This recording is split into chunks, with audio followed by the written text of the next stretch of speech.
Life always presents us with challenges and adversities. Those who know how to overcome will survive. Those who turn difficulties into opportunities will emerge as victors. Here are the top 5 inspirational life stories that not only make you stronger, but also open your heart wider. The difficulties and challenges leave behind what? The shortest way to escape hardship is to go through it. Anonymous. A young man is facing many difficulties. He is hurt and loses faith in life. He goes to seek advice from a wise old man. After hearing the story, the old man says nothing but silently puts a pot on the stove, pours some water into it, and adds a carrot, a lump of salt, and an egg. After boiling, he opens the lid and silently contemplates, looking at the young man. After a while, he begins to speak. Everyone in life must go through difficulties, face challenges. But the important thing is what happens afterward. Look at the lump of salt with its firm exterior, but when put in water, it dissolves. The carrot, sturdy when heated, becomes soft. As for the egg, fragile as it may seem, when subjected to boiling water, it becomes even more resilient.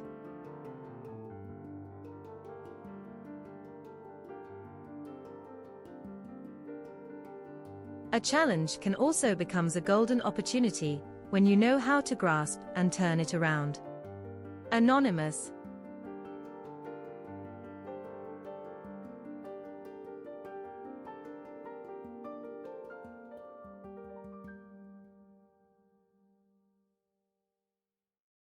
The story of the Brooklyn Bridge.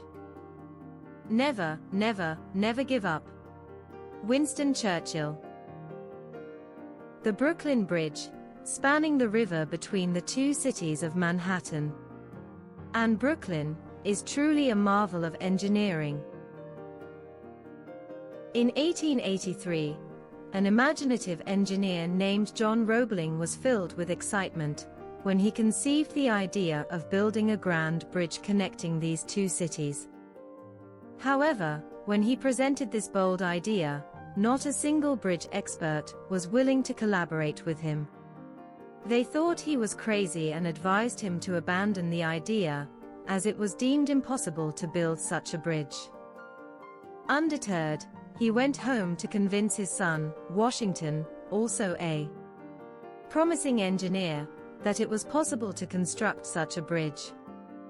Father and son were both determined to see this bridge through and discussed ways to overcome every obstacle. Despite initial skepticism, banks believed in them and agreed to fund the bridge construction. With great enthusiasm and dedication, they hired workers and began building their dream bridge. The project had been underway for several months when tragedy struck. An accident at the construction site claimed the life of Mr. John Roebling, and his son suffered severe head injuries. After the accident, Washington was unable to walk or speak. Many believed that the project would now come to a halt, as only the Roebling father and son understood the intricacies of building the bridge. Although immobilized and unable to communicate verbally, Washington Roebling's mind remained sharp. One day, lying in the hospital, he came up with a way to communicate with others. The only movement left in his body was a slight twitch of a finger, and he devised a signaling code. With this code, he used his still functioning finger to tap out his thoughts into his wife's hand, conveying information to the engineers continuing the construction of the bridge. For 13 years, Washington gave orders with his sole remaining moving finger until the magnificent Brooklyn Bridge, which we see today, was completed. You will find a greater self after every adversity. Thomas Edison.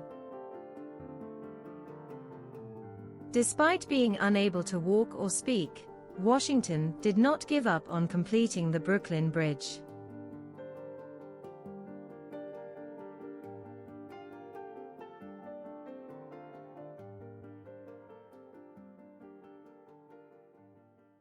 Lesson from the Judo Master.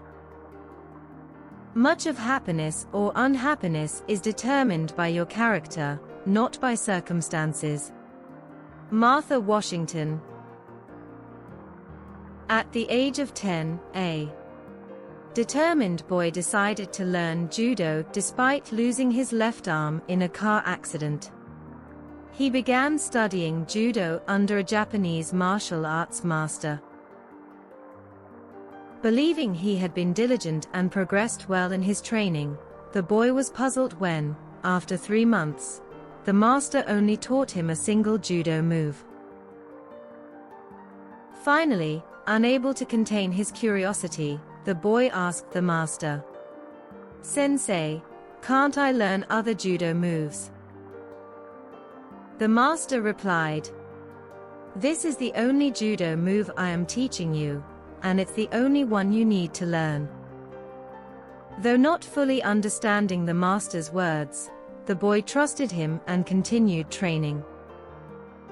Several months later, the master took the boy to participate in a judo competition. The boy was surprised to easily win the first 2 matches.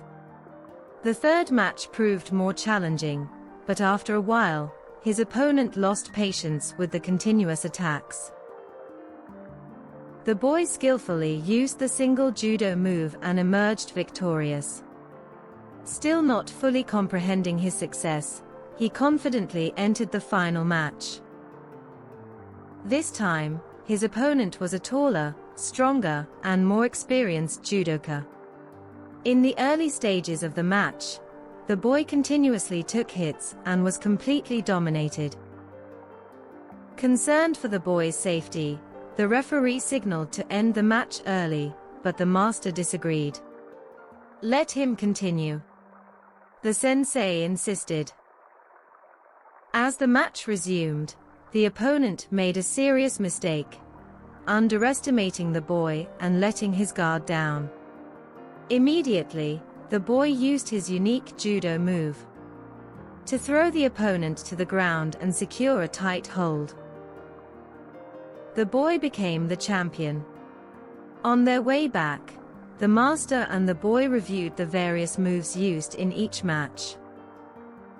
It was only then that the boy mustered the courage to reveal the haunting question in his mind. "Sensei, how could I become a champion with just one judo move?"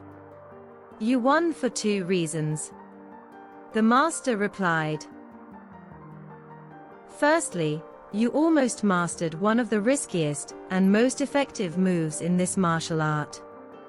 Secondly, the only way your opponents could break that move was by holding onto your left arm, which you don't have.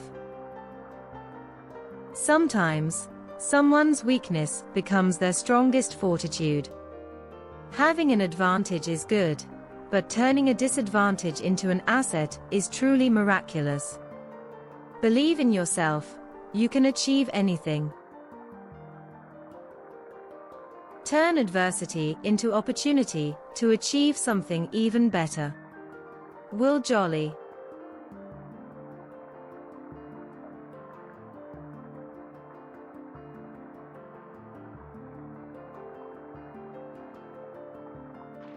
The good news. The meaning of life is not about what it brings to us, but about our attitude towards it, not about what happens to us, but about how we react to those things. Lewis L. Dunnington. A recent college graduate was searching for employment when he decided to participate in a nationwide innovation competition organized by the Federation of Universities. After numerous rounds of qualifying competitions, lasting for a month, he emerged among the top contenders to compete in the final round. After intense intellectual battles over 3 consecutive days, he successfully surpassed his competitors and secured the first prize. The reward for him was a substantial amount of money, a dream beyond what he had ever envisioned during his student life. Exiting the venue and escaping the media spotlight, he headed to the parking lot. To his surprise, a woman approached him. She spoke with tears in her eyes. "Congratulations. It's an honor for you to have won first place in this challenging competition. I have something to tell you, but I'm not sure if it's a convenient time. If you have a little one, you'll understand what I'm about to say. My child is critically ill in the hospital, and if not for such a large sum of money. How much do you need?" The student looked at her with genuine sympathy. After hearing the woman's story, he promptly took out the envelope containing the prize money and handed it to her. "I hope your child gets through this danger. Take care of her right away," he said. "Thank you. I don't know what I can do to repay your kindness." Saying that, the woman, visibly moved, walked out of the gate. A few days later, the student had the opportunity to return to the university. Someone who saw him approached and asked, "Someone told me that the night before, you met a woman after the competition, and you gave her money to treat her dying child. Is that true?"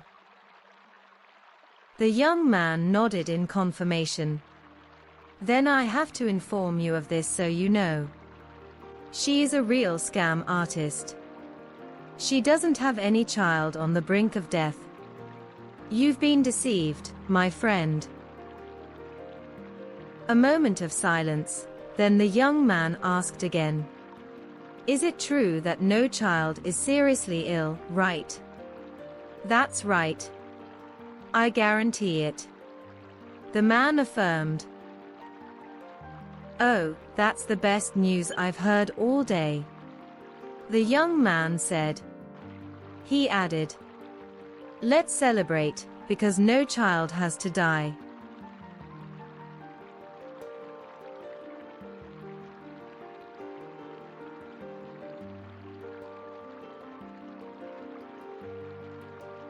At the hospital window.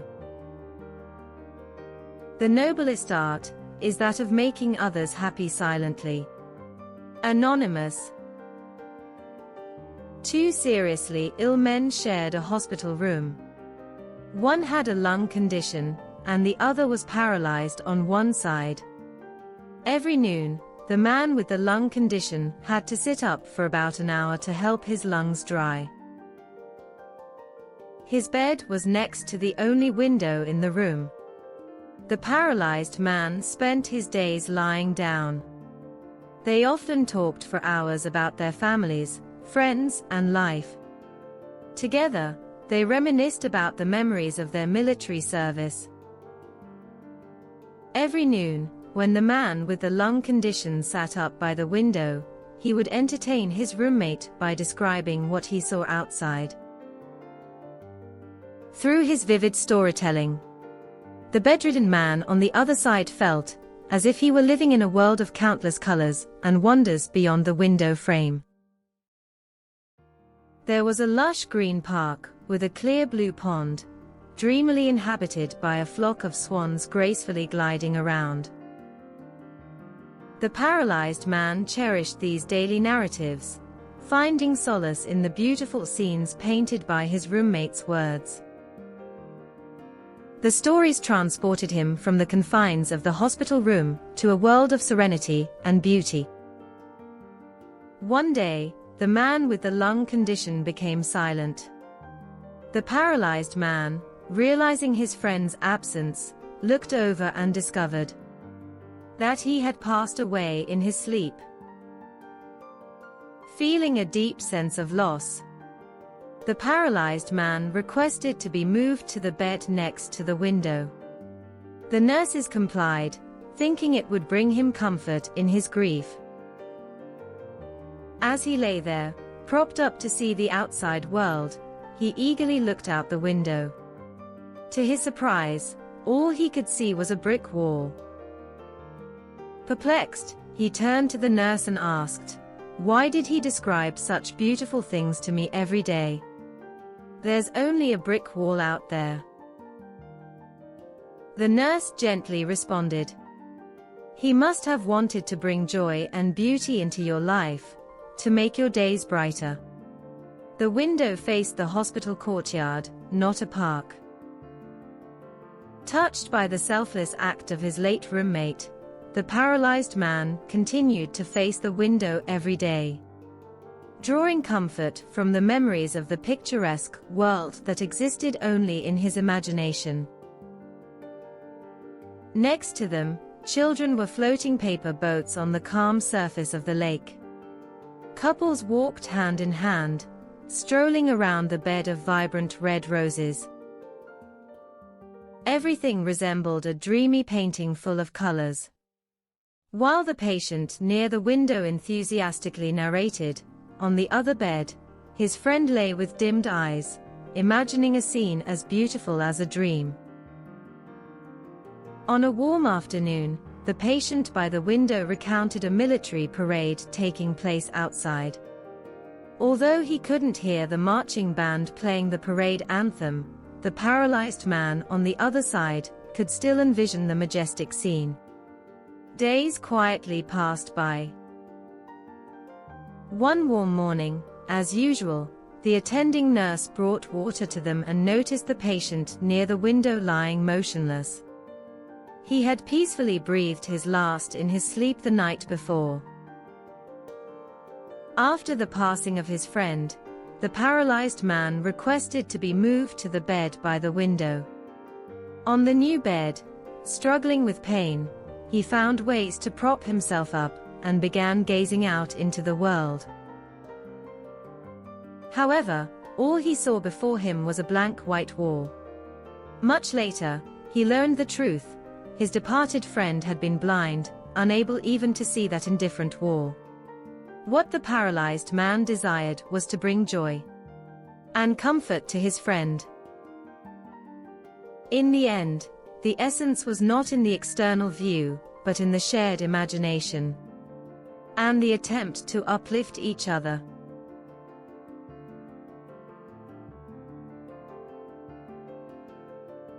We are all angels with only one wing, and we can only fly by embracing each other. Anonymous,